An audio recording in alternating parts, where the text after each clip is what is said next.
If it's one thing, no matter the challenges, we will rise. All right. Welcome back. Welcome back. So sorry about that little speed bump. How do you call it? A little hurdle there. A little tropical wave or depression. So sorry about that. But we're back. And you were responding to the difference between what we have now and the republic. You might have to go, start from the top again. Well, they, I don't think that it would be so deeply different, except in the fashion of the governance, Mhm. where you ought to feel that your president is not just only your own in name and in authority. And people tend to forget, it even in under this parliamentary democracy where the monarch is the head of state, is represented, that there are some clauses in that constitution where um, uh, governor general can exercise certain authority. Now, under the constitution, the proposed constitution, the governor general is also the president would also have certain levels of authority. I think it would have expanded in some areas of appointment, some areas of governance, but the executive will still remain having the control on the administration of the country. That would not have changed under this, under the Republican Constitution. And it also made provision for, I think, how the senators would be appointed to broaden the base of contribution of persons who they have a valuable contribution to make. Hmm? And even now, presently, what I think is like a precursor is that when laws that require significant thought and looking at the other side of the coin, apart from not the other side politically, but the other side of the coin in dealing with the particular issue you're trying to address or right that you're trying to wrong, that when matters go to select committee, that the base has been broadened from a select committee of the parliament to a select committee which invites strangers to parliament to make a contribution so that they make an input. People who are belonging to a particular sect or something like that. For example, with the credit unions, you'll have the credit unions present. Before you can just go have your select committee. Parliamentarians, you go through it with the draftsman and the clerk and you finish. Select committee met. Now it has become the norm to invite the credit union league, the credit unions, persons in the other parts of the financial sector to be looking at laws that will impact the financial sector of the country. Those things would continue, but in the other house, you would have a wider scope of people who would discuss certain bills, or the bills that would come. So, and of course, the head of state would have a little bit significant, a very significant bit of power, but not the power that would make a president feel like the president can take over the government. Mm. Okay. Would that automatically mean that changing over to republic that we can or we will have to or we would have to have our own currency, or No, is that something that's very separate? So no, we. the currency has very little to do with that. Mhm, Like I just said, Dominica is a republic. mhm. What currency they use in Dominica? They use AC. Doesn't have scarred face on it.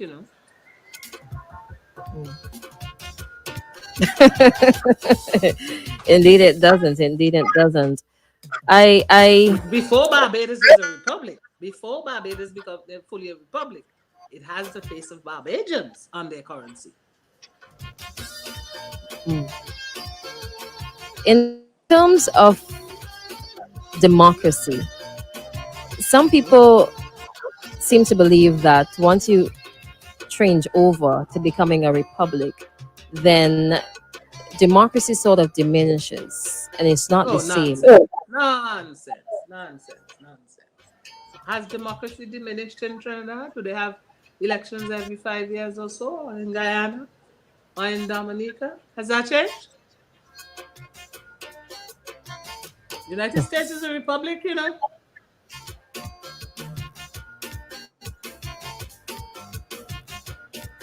What do you think leads to so many misconceptions by the general public in terms of It's politics, in terms of referendums and constitutions? because you see, you as a political party, you have to be determined that you would always give the people the true picture. Hmm?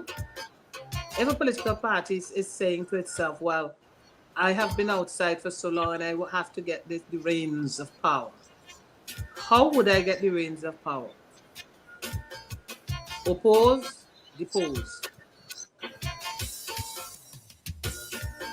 And what tools am I going to use in that toolbox? Truth, not quite the truth, maybe some of the truth, or actually create an alternative universe. But isn't that dangerous though? Creating an alternative universe, not using the whole truth or part of the truth. Isn't that dangerous for people and Well, for it depends on what's the goal.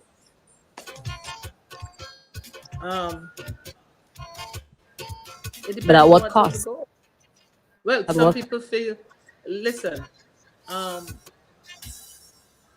some people feel that everything has a price. Some of it is money. Some of it is their sense of what's right and what's wrong. Some of it is their conscience. They don't mind if a dog eat a little piece of it, as long as they get what they want. So even if people are led astray, even if people are encouraged to be ignorant, even if people are carrying out misinformation, it really doesn't matter. Even if that prevents us from becoming independent in thought and thinking, it really doesn't matter. Just once you are able to achieve your political agenda. Well, people, you have to remember this is the fascination about human nature. Hmm? Human nature is really fascinating, you know. What motivates an individual to be in the political arena? What motivates them? And if they meet with political success at various levels, you know, political success has various levels. There are people who are community popular and very good, but they're not wanting to go beyond the community. There are those who want to go beyond the community. There are those who are encouraged, selected, and approved to go beyond the community or beyond, as they say in the popular language, beyond the parish and on the national level. And I always say that education is very important, but you can't have education in a vacuum. It's not about just going to a university, getting a degree, and so I have a degree. There's more to education than that. You have to constantly continue to read, continue to be engaged intellectually, and you also have to use that education for the benefit of the many and not just the benefit of yourself. That's a very So, valuable point. you know, use it for the benefit of the many. And it is something I was discussing with a psychologist, and the psychologist said to me, "You must never ever forget that slavery was a really debilitating system, and we are people emerging out of that system. And that system had certain levels of how authority and power was exercised: brute force, naked force, deception, subterfuge, and division. Mm. And I'm sure you know about the field slave and the house slave. Even there, it was well taught, and you see remnants of it very often. You see some little remnants eh, emerge, kind of come out of the shadow when you have to deal with people. Then you realize, oh. Then the person said to me, if you go back a few years, not even a century and more, there's something called the id that separates you from an animal. The intelligence of the human as against the intelligence of an animal. Right. And how easy it is for humans to just go over that ding, everything become animal instinct.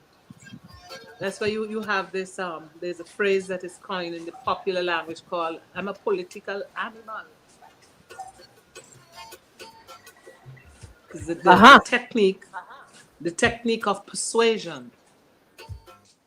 And you must look at Lion King again, and that script is very informative about the hyena, the lion, and the zebras. Very informative. A movie Without with many wearing, messages people often overlook. it's not just a movie. If you remember, I don't know if you're old enough to remember Dick Tracy comic strip. Remember Dick Tracy used to talk into his watch. Coming out. Tell me what you're doing now.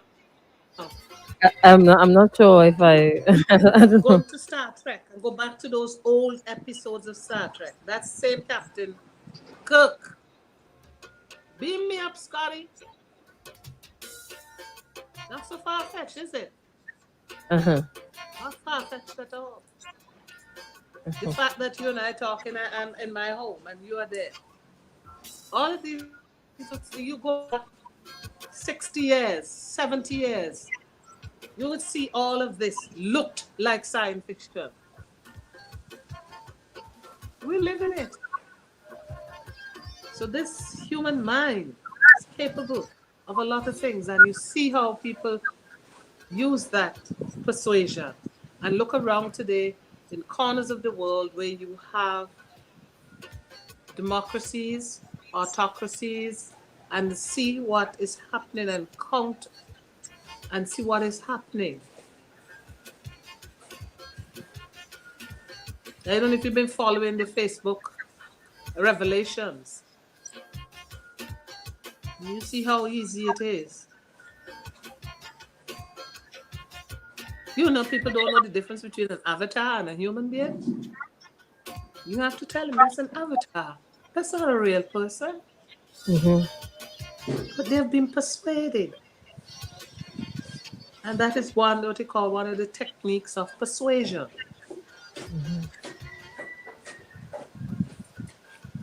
Somebody shared earlier that you should have been the first female prime minister of St. Vincent and the Grenadines. How do you feel about those statements? My mother has a saying, she used to tell us that you don't look backwards, you look forward. And I am awfully happy that I had the opportunity, even though you will always have persons who wish you well and some persons who are over ambitious for you.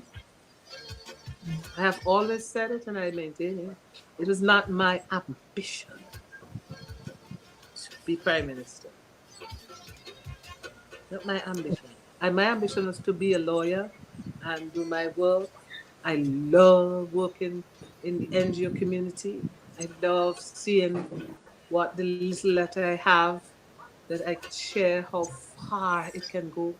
and that the opportunity I had being in Parliament and in Cabinet, because you could be elected to Parliament but not a Cabinet minister, and having had the opportunity to serve in the executive and legislative branch of a democracy was a great joy to me, a privilege. Sometimes you felt the weight of it, other times the absolute joy and ecstasy. And when that was enough for me. It takes a great deal to. I remember a young lady who came to see me. She was at the Ministry of Tourism and said that her ambition. And I said to her, do you have any idea what it takes to be one, involved in politics, two, to win, three, to stay on top of your game? It's not just, well, people vote for me. It takes a lot more than that. I can only imagine. Ah, yes. And On the other level. from where I see, you have to have a level of that you've done all the things you do, and this is your game. This is what you want, and you have to go at it. That was not my game, and it was not my ambition to go after it and to achieve it. I remember when Mia Markley just been elected to Parliament, and as I was speaking with the students of Windsor last night, and when they realized that she has been an MP as long as some of them have been alive, she has It's been an only the MP, other day a lot and of it takes a people lot grew up in our in. Caribbean. It will take a lot. It will take a lot. Um, there's so many machinations and different things that are involved in the potpourri of becoming a prime minister in our political landscape. It takes it's a lot. Okay. So my final question is But one because you when I write my book, it ought to be very, very interesting. It will be an instant bestseller on Amazon. I have two publishers who have interviewed me. One interviewed me 5 years ago, and after I started to speak to the publisher, so my lord, you have to wait at least for a couple of years to pass before this book can be published. I said, well, everything has its time, and that time will come. Mhm. I started writing it when I was in Cuba, 2007. I started writing, I did the framework for it because 2007 was a turning point for me. So I have the framework for it, and then when I went back to Cuba in 2011 and 2014, I continued. And actually, it's two books that have been ordered. Um, one dealing with ministry, being a minister, and the other one dealing with involvement in politics generally. You know, Okay. My final question this morning, because we should have ended already if we didn't take the break earlier. What are your hopes in terms of independence? And independence would include so much. What are your hopes for the future for St. Vincent and the Grenadines? I know that's very broad, but you're gonna have to it, zone on your area it of is interest. it is broad, but what I want to see. There's so many parts to my country. There's so many um, components to the society of my country that I want to see us lessen this negativity. And I want to see the persons who, because they have an agenda, everything that you do, they're against it because it doesn't fit their agenda, or it opposes their agenda, or it doesn't meet the standard of the agenda. What is it that prevents us from being more unified? What is it? We can't all be captains. We can't all be chiefs. We can't all be leaders. You will have, there's an article I wrote when I used to write for the Star newspaper before you were born, entitled More Chiefs Than Indians. What happens if you have more chiefs than Indians? Chaos. Okay. Now, if there are 200 Indians here and 190 of them are chiefs,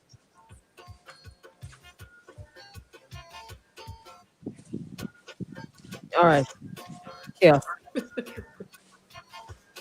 Chaos. Chaos. so I Chaos. just want to see my country unified. I want to see us tackle the unemployment problem. It's not singular to St. Vincent. We're not alone in that particular regard.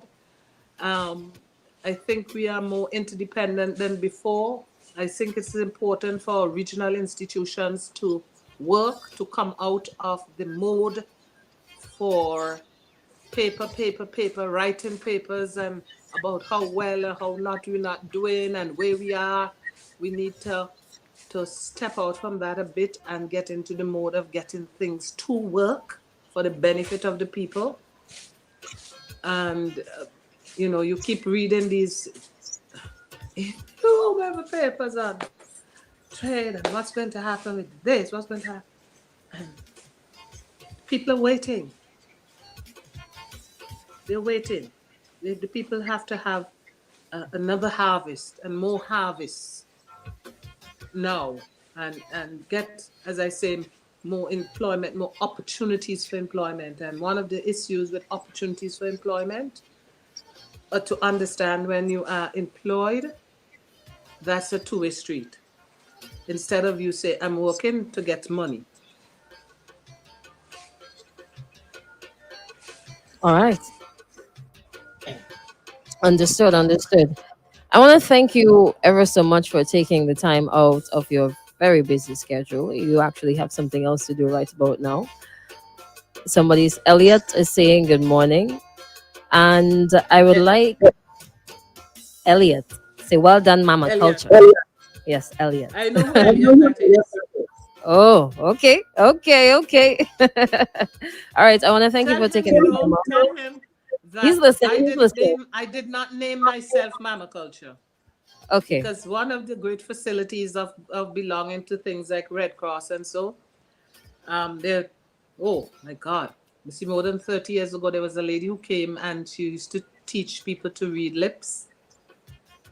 And I learned that skill. So if you don't want me to know what you're saying about me, turn your back. So Oh, I don't know what you're saying, even you're very far from me. And music is playing loudly. I can hear what you are saying. okay. Noted. Somebody made a comment once when I was in a certain place. Mama culture, what? I didn't name myself Mama culture. I went to do my job, and the people. That's the problem with us. We gotta learn to accept the verdict of the people. The people said, you have to accept the verdict of the people. That sounds like a little low blow there. Yeah. Like a- Well, you have to get accustomed to these low blows, my dear, and build iron knees like the one that I have out of titanium. Oh boy. Oh boy. A lot to learn this morning. All right. I want to thank you so much, and I want Yes. to wish you all the best. And congratulations again on celebrating 45 years as a lawyer this month. And happy birthday in advance. Tomorrow is your big day. Yeah, I'm gonna spend a lot of time asking for lots of things, and it's a reflective day for me. It's going to be a day of reflection, God's willing. A day of reflection. There's so much that you have to do, even for myself, that I have not done, and put so many other things and people and issues and so on before myself. And I woke up one morning and I said, "Hey, Rene, high time." Mhm. All right. Thank you so much. Have a wonderful day and happy independence again. A final message for Thank SPG this time. Happy independence. Happy independence. Have a prayerful day, and let families. I want family love to be reignited, and that national love. You know, those songs, all those patriotic songs and folk songs were all built on a time for happiness and a time for joy. Remember, there's a season for everything under the sun, and this is a Indeed. season for national unity. God Indeed. bless. All right. Thank you so much. Have a wonderful day. Thank you.